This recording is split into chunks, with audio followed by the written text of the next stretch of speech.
Divine evening everyone. Divine evening అండి అందరికీ. Finger ఒక్కొక్క తత్వానికి కనెక్ట్ అయి ఉన్నాయి. సో మనం వాటితో కనెక్ట్ అయ్యి మనం ఈ బ్రీతింగ్ టెక్నిక్స్ చేయటం వల్ల మనలో ఏవైతే ఇప్పుడు మార్నింగ్ నుంచి ఇప్పటి వరకు ఏదైతే గందరగోళం, ఏవైతే హడావుడి, టెన్షన్లు, అలజడి ఏదైతే ఉందో అంతా కూడా కామ్ అయిపోతుంది, రిలీజ్ అయిపోతుంది, కామ్ అయిపోతాం అనమాట. మైండ్ కామ్ అయిపోతుంది. సో మనం అందుకే డైలీ మనం ఇది ముద్ర టెక్నిక్ స్టార్ట్ చేస్తామంట. మీకు ఎప్పుడైనా కూడా ఏదైనా స్ట్రెస్ఫుల్గా, టెన్షన్గా అనిపించినా కూడా ఈ టెక్నిక్ ఫాలో అవ్వండి. మీ పిల్లలకి స్టడీస్లో కానీ లేకపోతే ఎగ్జామ్స్ అప్పుడు కూడా టెన్షన్ ఫీల్ అవుతుంటారు. మళ్ళా జాబ్స్ ఇంటర్వ్యూలకి వెళ్ళేటప్పుడు కూడా టెన్షన్ ఫీల్ అవుతుంటారు. ఎవరితో ఏదైనా మాట్లాడాలన్నా కూడా పబ్లిక్ స్పీకింగ్ అప్పుడు కూడా అట్లా టెన్షన్ ఫీల్ అవుతుంటాం. అలాంటప్పుడు మనం ఈ ముద్ర టెక్నిక్ ఒక 3 to 5 టైమ్స్ వరకు చేయండి. చేస్తే మైండ్ అనేది కామ్ అయిపోతుంది. అప్పుడు మన లోపల నుంచి ఏదైతే ఉందో కరెక్ట్గా ఎక్స్ప్రెస్ చేయగలుగుతాం. అప్పటిదాకా అన్నీ చదువుతారు, ఎగ్జామ్స్ అప్పుడు ముందు నుంచి చదువుతుంటారు కదా, కానీ ఆ టైంకి టెన్షన్ వల్ల ఏమవుతాము, అన్నీ మర్చిపోతారు. ఇంటర్వ్యూలకు కూడా అంతే, అన్నీ ప్రిపేర్ అవుతారు. అప్పుడు ఆ టైంకి టెన్షన్ ఫీల్ అయ్యి ఏదైతే ఎక్స్ప్రెస్ చేయాలనుకున్నారో చేయలేకపోతారు. సో మనం ఈ టెక్నిక్ ఫాలో అవటం వల్ల చక్కగా మైండ్ కామ్ అయిపోతుంది. మొత్తం ఆటోమేటిక్గా టకటక గుర్తొచ్చేస్తే చెప్పేసేస్తాం, లేకపోతే ఎగ్జామ్ అయితే రాసేస్తాం. అట్లా అయిపోతాయి. గ్రాటిట్యూడ్ మనం ఇట్లా రాయాలి ప్రతిరోజు. మనకి అన్నిటికీ రాసుకుంటాం అనమాట. ఒకసారి చూడండి. A warm cup of coffee, మనం కాఫీ తాగుతున్నందుకు థ్యాంక్ యూ. క్రేజీ బ్లాంకెట్, మంచిగా వెచ్చగా పడుకుంటున్నాం కదా దుప్పటి కప్పుకొని, దానికి థ్యాంక్ యూ చెప్పుకోవాలి. సన్షైన్, సన్కి చెప్పుకుంటాం. Fresh air, fresh and nature ఎయిర్కి చెప్పుకోవాలి. నెక్స్ట్ అంటే ఎగ్జాంపుల్స్ అనమాట. ఇది మీ ఒకసారి చూస్తే మీకు అర్థమవుతుందని చూపిస్తున్నాను. చక్కగా మంచిగా గాఢ నిద్ర పడుతుంది కదా మనకి, కాబట్టి a good night sleep. Delicious meals, మంచి డెలీషియస్ ఫుడ్ తీసుకుంటున్నాం కదా, దానికి థ్యాంక్స్ చెప్పుకోవాలి. నెక్స్ట్ మనకి ఇష్టమైన వాళ్ళకి గుడ్ హెల్తీ అండ్ విటాలిటీ, మన హెల్త్కి. నెక్స్ట్ బ్యూటీ, సన్సెట్కి, peace and quiet. Next warm hug, పిల్లలతో మంచిగా ఉంటాం కదా అంత. పెట్స్, మన ఎవరైనా పెంచుకుంటున్నారనుకోండి, కుక్కల్ని పిల్లుల్ని అలా పెంచుకుంటారు కదా, వాటికి. ఇట్లా ప్రతిదానికి ఫేవరెట్ సాంగ్స్ ఉంటే సాంగ్స్కి, ఇట్లా షవర్కి, ఫ్రెండ్స్కి, ఫ్యామిలీ మెంబర్స్కి, ఇట్లా ప్రతి ఒక్కళ్ళకి మనం థ్యాంక్స్ చెప్పుకుంటాం అనమాట. గ్రాటిట్యూడ్లో మనం ఇవన్నీ రాసుకోవచ్చు. ఇక్కడ కింద ఇది చూడండి, ఇక్కడ షేము, గిల్ట్ అంటే అపరాధ భావము, అవమానంతో సిగ్గుపడటము, ఇలా గ్రీఫ్ బాధపడటం, ఫియర్ భయపడటం, ఇవన్నీ చూడండి ఎంత నంబర్లో ఉందో చూడండి. షేమ్కి 20%, 20 మార్క్స్ అనుకోండి, అంటే చాలా తక్కువ ఫ్రీక్వెన్సీ ఉందన్నమాట. షేమ్కి, గిల్ట్కి, గ్రీఫ్కి 75, ఫియర్ 100. నెక్స్ట్ డిజైర్, కనిపిస్తుందండి అందరికీ? డిజైర్ 125. యాంగర్, కోపానికి ఎంత అండి? 150. అంటే ఇవన్నీ లో ఎమోషన్స్ అనమాట, మనకి సరికాని భావాలు, సరికాని ఎమోషన్స్. ప్రైడ్ అంటే గర్వం, గర్వం ఉంటే 175. ఇంకా ఇక్కడి నుంచి కొంచెం పెరుగుతాయి అనమాట. కరేజ్ అంటే ధైర్యం 200. అట్లా ఇవన్నీ. వెల్లింగ్నెస్ అంటే మనం ఏదైనా సాధించగలం అని, దానికి 310.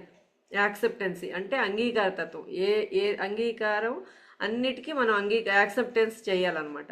ప్రతి సిచ్యువేషన్ని, ప్రతి పర్సన్ని మనం యాక్సెప్ట్ చేయాలి. ఎప్పుడైతే యాక్సెప్ట్ చేస్తామో ఈ రేంజ్లో ఉంటాం మనం, 350 రేంజ్లో ఉంటాం. నెక్స్ట్ లవ్ అంటే ప్రేమ, అన్కండిషనల్ లవ్ ఉండాలి ప్రతి ఒక్కళ్ళ మీద. అన్కండిషనల్ లవ్, లవ్ ఎంత ఉంది చూడండి, 500% ఉంది. 500 రేంజ్లో ఉంటాం మనం. అంటే ఇప్పుడు పిల్లల మీద కానీ లేకపోతే ఎవరి మీదైనా కూడా, మన ఫ్యామిలీ మెంబర్స్ మీద కానీ ఫ్రెండ్స్ మీద కానీ మనకి ప్రేమ ఉండాలి. కానీ వాళ్ళు అక్కడి నుంచి మనమే ఎక్స్పెక్ట్ చేయకూడదు.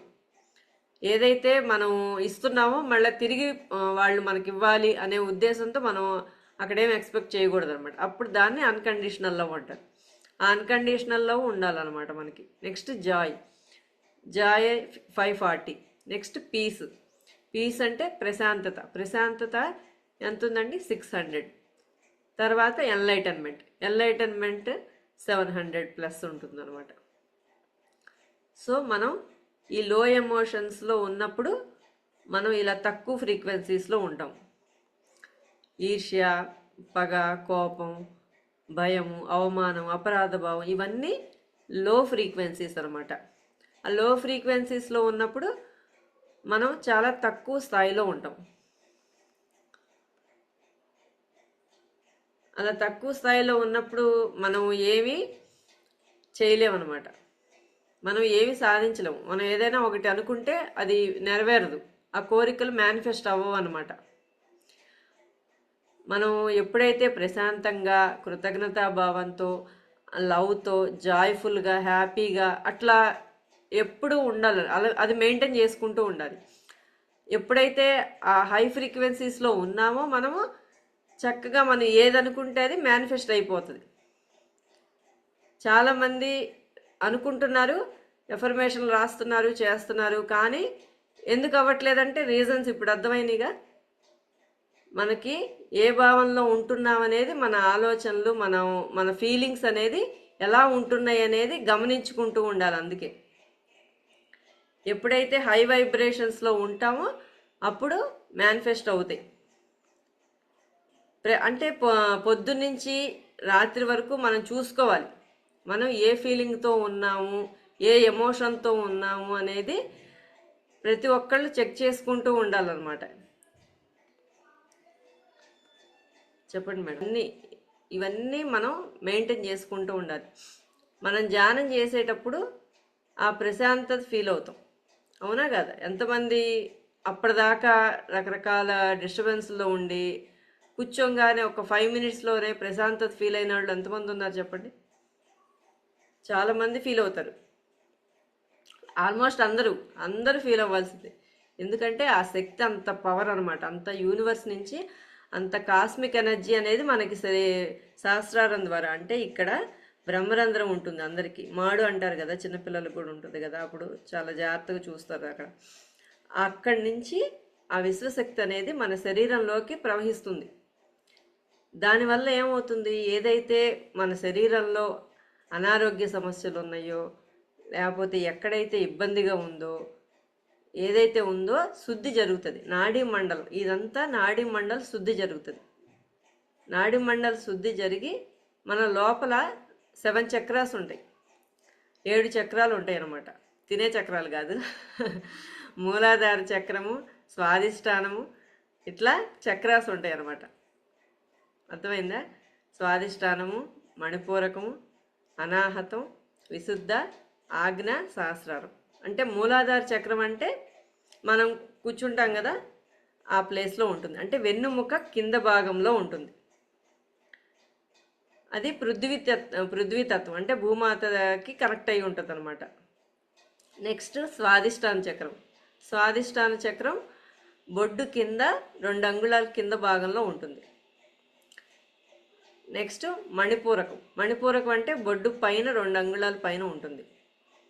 తర్వాత అనాహతం అంటే హార్ట్ చక్ర, అంటే హార్ట్ పక్కన, అంటే ఒక వెన్నుపూస అని చెప్తున్నా కదా, వెన్నుపూస లైన్గా ఉంటుంది కదా, వెనకాల బ్యాక్ బోన్ ఉంటుంది కదా, ఆ లైన్గా ఉంటాయి అనమాట. ఒక్కొక్క చక్రం కింద నుంచి మూలాధారం, స్వాదిష్టానం, తర్వాత మణిపూరకం, తర్వాత అనాహతం, విశుద్ధ అంటే ఇక్కడ ఏముంటుంది, థైరాయిడ్ గ్లాండ్ ఉంటుంది. థైరాయిడ్ సమస్య ఎవరికన్నా ఉందంటే విశుద్ధలో వాళ్ళకి ఏదన్నా బ్లాక్స్ ఉన్నాయి, అక్కడ హీల్ చేసుకోవాలి. వాళ్ళకి అక్కడ ఏదో ఇష్యూ ఉంది అంటే దానివల్ల ఆ థైరాయిడ్ సమస్య అనేది వస్తుంది. నెక్స్ట్ ఆజ్ఞాచక్రం అంటే మూడో కన్ను ప్లేస్, అంటే 2 కనుబొమ్మల మధ్య ప్లేస్లో ఉంటుంది అనమాట. తర్వాత సహస్రారం అనేది ఈ స్థితి అనమాట. దీని చక్రం అన్నారు, 6 చక్రాలు ఉంటాయి, ఇదొకటి స్థితి. మామూలుగా జనరల్గా 7 చక్రాస్ అని చెప్పిన అంటాము. కానీ మన శరీరంలో మొత్తం 114 చక్రాలు ఉంటాయి. చక్రాస్ 114 ఉంటాయి. కానీ మెయిన్గా ఇవి 7 చక్రాస్ని చెప్పుకుంటాం అనమాట. ఇది సహస్రారంలో ఎవరు ఉంటారు? శివుడు ఉంటాడు. కింద భూమాతల మూలాధార చక్రంలో పార్వతీదేవి ఉంటుంది అనమాట. మామూలుగా బయట శివ కళ్యాణాలు, ఆ కళ్యాణాలు, ఈ కళ్యాణాలు అని చేస్తుంటాం కదా. చేయాల్సింది అక్కడ కాదు, మన లోపల కళ్యాణం చేసుకోవాలి. అంటే మూలాధార చక్రంలో ఉన్న అమ్మవారిని తీసుకెళ్ళి సహస్రారంలో ఉన్న అయ్యవారి దగ్గరికి చేరిస్తే అప్పుడు మన లోపల కళ్యాణం జరుగుతుంది. అంతేగాని లోక కళ్యాణం అంటే బయట విశ్వ కళ్యాణం ఏదో గుళ్ళో ఆ విగ్రహాలకి కళ్యాణం చేయడం కాదు. మన లోపల మనం కళ్యాణం చేసుకోవాలి. ఆ కళ్యాణం జరగాలంటే ఏంటి? ధ్యానమే. ధ్యానం చేసుకుంటేనే ఈ చక్రాస్ అన్నీ ఒక్కొక్కటి యాక్టివేట్ అవుతూ మెల్లగా మనం పైకి ఎదుగుతూ ఇక్కడికి వెళ్తాం అనమాట. ఈ స్థితికి చేరుతాం. ఈ మూలాధార చక్రము, స్వాదిష్టాన చక్రము, మణిపూరక చక్రము, ఈ 3 ఈ భూమండలానికి సంబంధించిన చక్రాసు. అంటే ఈ చక్రాస్ ఎప్పుడైతే మనం యాక్టివేట్ చేసుకుంటామో వాళ్ళకి అనారోగ్య సమస్యలు ఉండవు, లేకపోతే సమాజంలో గౌరవ ప్రతిష్టలన్నీ వస్తాయి, ఆర్థికంగా బాగుంటాము, అన్నిట్లో కూడా బాగుంటాం. ఈ 3 చక్రాసు పర్ఫెక్ట్గా ఉంచుకోవాలి. అంటే చక్రాసు హైలో ఉంటాయి, లోలో ఉంటాయి, బ్యాలెన్స్గా 3 రకాలు ఉంటాయి అన్నమాట. హైలో ఉన్నవాళ్ళు ఒక రకమైన స్థితిలో ఉంటారు. ఆ చక్రం అంటే దిగువ స్థాయిలో ఉన్న వాళ్ళకి ఒక రకమైన స్థితిలో ఉంటారు.